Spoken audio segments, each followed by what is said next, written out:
Every year on March the 30th, Palestinians hold protests and vigils and plant olive trees to reaffirm their connection to the land. The day commemorates the events of this day in 1976 when 6 unarmed Palestinians were killed and more than 100 injured by Israeli forces during protests against Israel's confiscation of Palestinian land. The day still holds significance and relevance as the Israeli government announced earlier this month that it would seize an additional 800 hectares in the occupied West Bank to facilitate the building of settlements. Joining us now is Professor Farid Esack of Africa for Palestine. A very good evening to you, Professor. Thank you so much for speaking to us. So let's just contextualize it. To date, how much land has Israel confiscated and how much did it order for confiscation in 1976?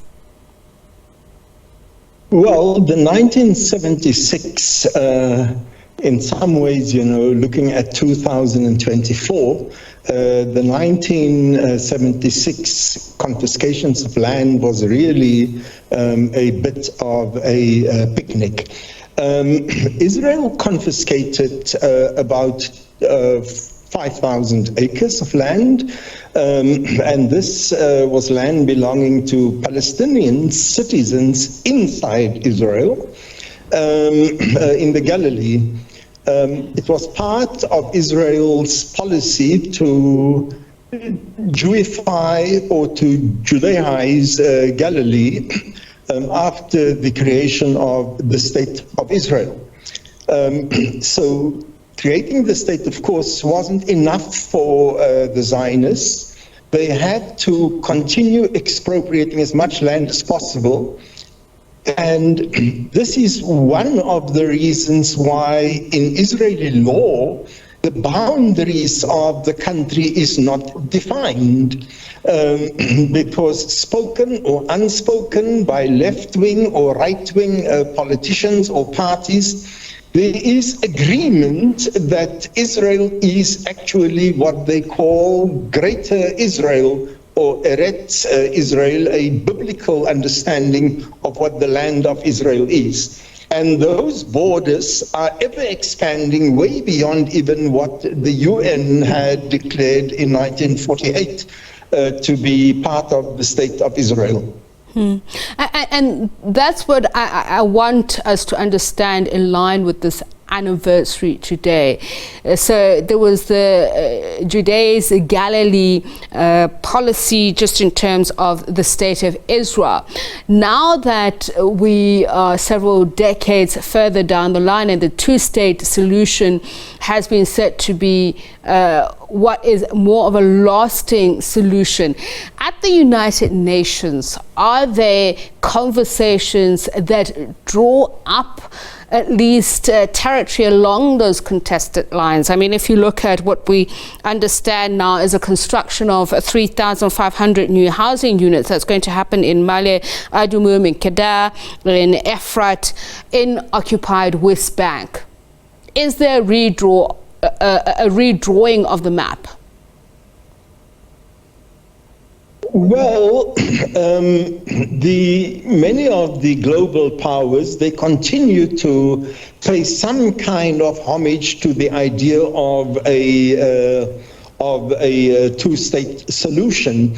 But even as this is continuing, one sees an ongoing seizure of lands, large swaths of Palestinian land, on an ongoing basis, and these are sometimes declared, well, we had a single act in South Africa called the Group Areas Act, and then we had various acts establishing the homelands. But in Israel, there are a number of, it's either declared as military zones or state lands or other labels given to the lands that the Israelis are interested in confiscating. So no, there is no serious discussion going on around the two-state solution. There are continuous slogans around it from the so-called elements who are interested in a peaceful solution. In Israel itself, nobody is talking about the two-state solution. And when they do speak about the two-state solution, they dismiss it as a myth, as a dream that's over. And this is for a long time been the case amongst more right-wing Israelis. But now the abandonment of a two-state solution had become part of mainstream Israeli political discourse. Volker Turk, the UN Human Rights Commissioner, has said if occupied territory building that the Israel state is pursuing will only mean the ceasing to exist of any kind of Palestinian state. So also, just to understand, as you were saying in the South African context, this is the land policies, we have these settlements illegal under international law. Are they Jewish-only communities built on Palestinian land, or is there an understanding that can be Palestinians who live there in occupied West Bank and East Jerusalem? Well, there are Palestinians who are living in the occupied West Bank and in the occupied eastern part of Jerusalem. There are substantial, very large Palestinian communities that are there. But the Israeli policy, as Volker Turk from the UN Commissioner for Human Rights indicated, that the Israeli policy has for a long time been the expansion of illegal housing units, or which we call settlements, that are built on Palestinian land. And so not only, I think Volker suggested, that the possibility of a Palestinian state is being eliminated by the increased building of settlements. The truth is that the possibility of a Palestinian state has probably been eliminated already.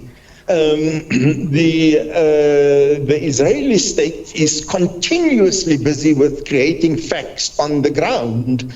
So, and the facts on the ground is, look, there are these Jewish communities, and of course inside these settlements only Jews live and are allowed to live there. Christians aren't allowed to live in the settlements, nor are other Christian Palestinians, Christian Muslims, and so on.